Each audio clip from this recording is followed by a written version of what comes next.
What if history itself was a battleground? Not a battle over interpretation or ideology, but a literal, physical conflict fought in classrooms across the world, year after year for centuries. A fight where the stakes were not just a grade, but a life, and the combatants were a teacher determined to finish a lesson, and a student equally determined to stop them. This is not a metaphor. This was the reality of SCP-4160, an anomalous phenomenon that twisted the pursuit of knowledge into a deadly ritual. For the SCP Foundation, it was a containment nightmare, an event that could not be predicted and could not be stopped, only cleaned up after the fact. Its story is one of academic violence, divine arguments, and a single, pivotal seminar that finally brought the chaos to an end. SCP-4160 was an event that occurred annually on a single specific date, November 15th. It would manifest within one arbitrary history lesson being taught anywhere in the world on that day. The core of the event was a violent, seemingly preordained conflict between an instructor and a pupil. The trigger was always a point of discussion introduced by the teacher. This point could be anything from a minor piece of historical trivia, often given undue significance by the instructor, to a major, well-known historical event. There was no discernible pattern to what specific fact would set things off. What was consistent was the reaction. A pupil, previously normal, would become highly agitated. This agitation would quickly escalate into a heated verbal argument, which would then, without fail, spiral into physical violence. The pupil's sole objective was to prevent the completion of the lesson. The instructor, for their part, was equally driven by a compulsion. Despite the verbal abuse and the physical assault, they were determined to finish their lesson. They would continue to lecture, to explain, to teach, even as they were being attacked. This clash of absolute, anomalous wills meant that if the event was left to run its course, it would culminate in a death. Either the pupil would kill the instructor to silence them, or the instructor would kill the pupil in self-defense, all while presumably continuing their lecture. In all observed events, the lesson was never completed. The aftermath had its own peculiar rules. If a pupil survived the event, they would continue to deny the historical facts that triggered the outburst, though not with the same violent intensity. This denial would persist for an entire year until the next November 15th. If the Foundation intervened and administered amnestics to erase the memory of the event, this lingering denial would cease immediately. There was one more crucial and deeply strange piece of evidence reported by every single survivor, whether instructor or pupil. Upon the completion of an SCP-4160 event, they would briefly hear two feminine voices arguing. The voices were described as speaking an ancient form of Attic Greek. Foundation linguists assisted in translating these fleeting, argumentative exchanges. The translations revealed a deeply personal and strangely modern conflict. The voices bickered like siblings. One would say, "I don't mess with your art. Why do you have to mess with mine?" To which the other would retort, "This is my art, dear sister." There were threats.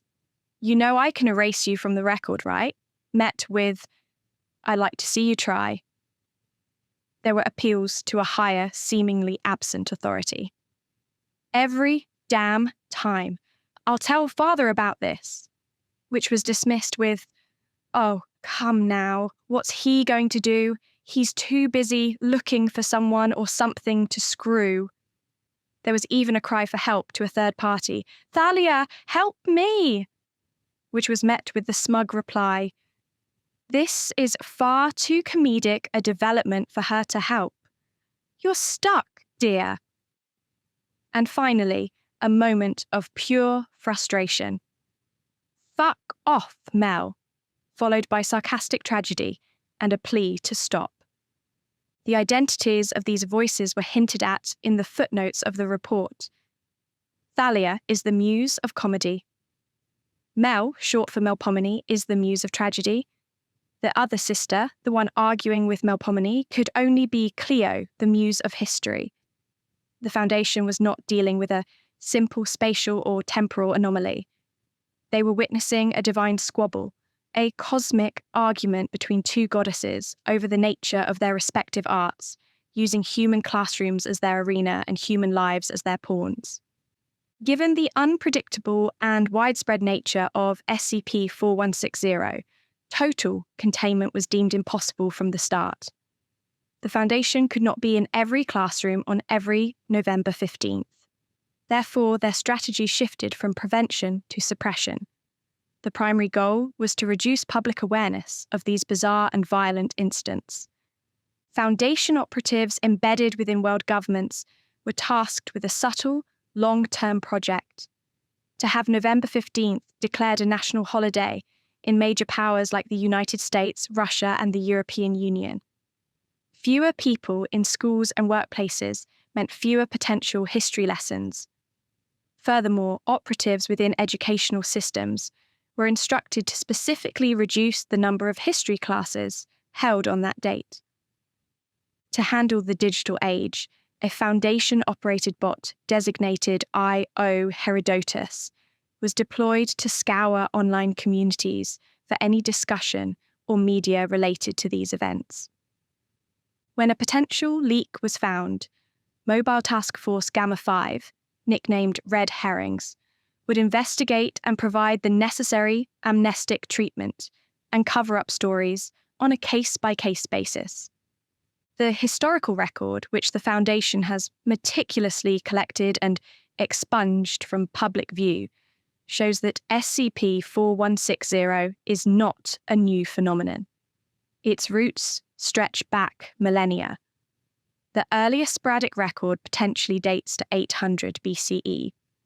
More reliable, regular evidence places events as far back as the 17th century. An abridged list of these historical events paints a vivid picture of the anomaly's persistence.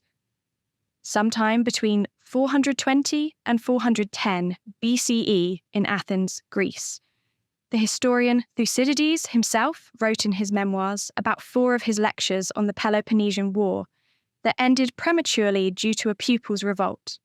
In 3 of these cases, their other pupils killed the perpetrator. Thucydides, perhaps baffled by the events, never recorded what the triggering point of discussion was. In 1068 CE, in Goslar, Germany, the memoirs of Anno II, Archbishop of Cologne, detail an event during the education of the young Holy Roman Emperor Henry IV. A heated debate erupted between the emperor and his tutor over the origin of the term paladin within Charlemagne's court. In a fit of anomalous rage, Henry IV defenestrated his tutor. He threw him out of a window.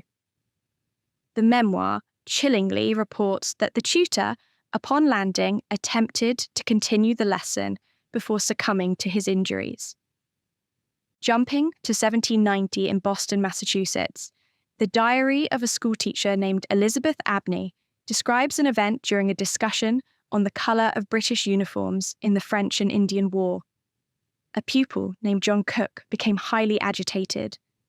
Ms. Abney, perhaps sensing the danger, preemptively disciplined Cook with a switch for hours, thereby preventing his violence, but also, crucially, preventing the completion of her own lecture. In 1878, at the Victoria University of Manchester, a disciplinary report tells the story of Colin Taylor. During a lecture on the Napoleonic Wars, the professor discussed the potential role of tin buttons on French coats in their defeat during the invasion of Russia. Taylor left the lecture hall only to return and assault the professor with snowballs, shouting, "Here are your expletive tin buttons." He had torn the buttons from his own coat and embedded them in the snowballs. The professor, true to the anomaly's pattern, attempted to resume his lecture, but was unable to finish due to a concussion. A more modern example from 1961 in Portland, Oregon, shows the event can occur outside a formal classroom. Two history professors, Dr. Connor Jackson and Dr. Terence Creed, were at a local bar when Jackson began to lecture Creed on the importance of the 1934 West Coast waterfront strike. This triggered an SCP-4160 event in Creed, and the two professors broke into a fight. The police report states that Creed tore out Jackson's tongue in response to Jackson's attempts to continue his lecture. This pattern of violence and interrupted lessons continued for centuries, a bloody secret history running parallel to our own, all orchestrated by two arguing sisters from Greek mythology. The SCP Foundation became officially aware of this pattern on November 15, 1970, in a most unexpected and public setting. The set of the children's television program Mr. Rogers' Neighborhood. During a Season 4 episode, an electrician was teaching the host, Fred Rogers, about the history of the incandescent light bulb, emphasizing Thomas Edison's choice of filament. In a stark contrast to his famously gentle persona, Fred Rogers became highly agitated. He argued with the electrician for several minutes before the situation turned violent, with Rogers attempting to assault his guest with a chair. Foundation operatives were dispatched to investigate this bizarre incident. It was during this investigation that they uncovered the historical trend connecting this event to the scattered reports from centuries past. The event was categorized as an SCP, and MTF Gamma 5 successfully covered up the incident, preventing a major public panic. The Mr. Rogers Neighborhood incident became the Foundation's baseline for understanding SCP-4160, a clear example of how even the most benign educational environments were not safe. For decades, the Foundation's approach remained the same: containment through obfuscation.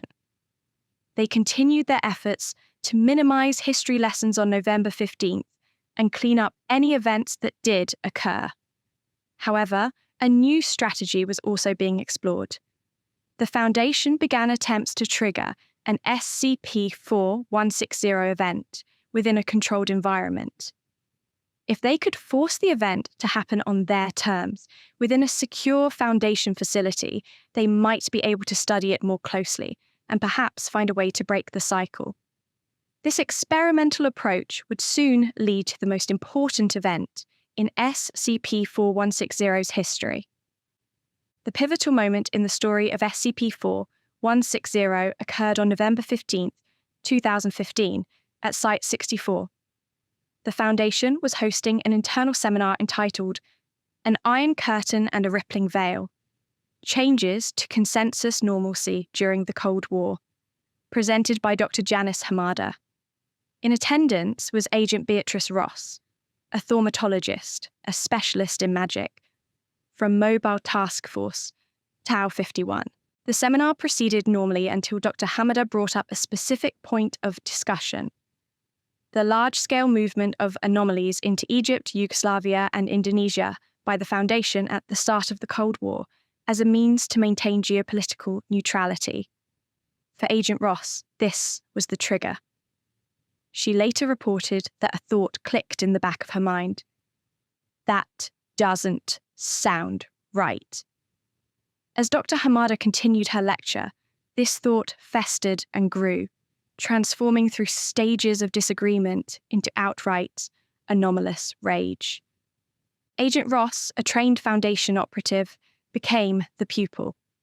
She erupted, engaging in a heated verbal exchange with Dr. Hamada that quickly escalated into a physical skirmish.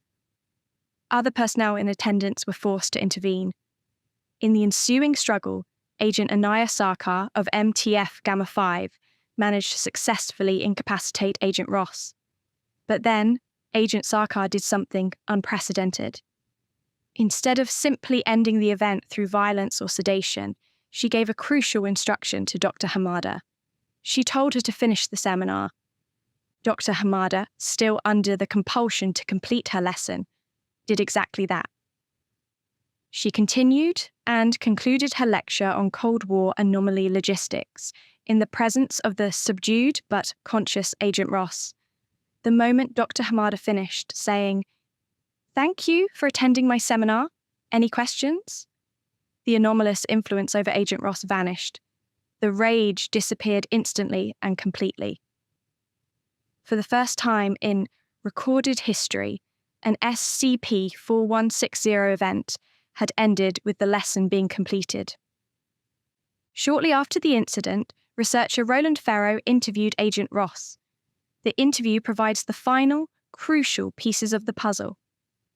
Ross was coherent and apologetic, fully aware of her actions, but unable to explain the source of her rage beyond the compulsive thoughts. She confirmed that the anger vanished the instant the seminar ended, a clean and total cessation. Then she brought up the voices. She asked if her translator had reported what she heard. When researcher Ferro said he had not yet received the report, Ross provided the translation herself. She recounted the two feminine voices, but this time the argument was different. The exchange was not one of bickering or threats. It was a conclusion. The first voice, which we can now identify as Cleo, the Muse of History, simply stated, "I win, Melpomene."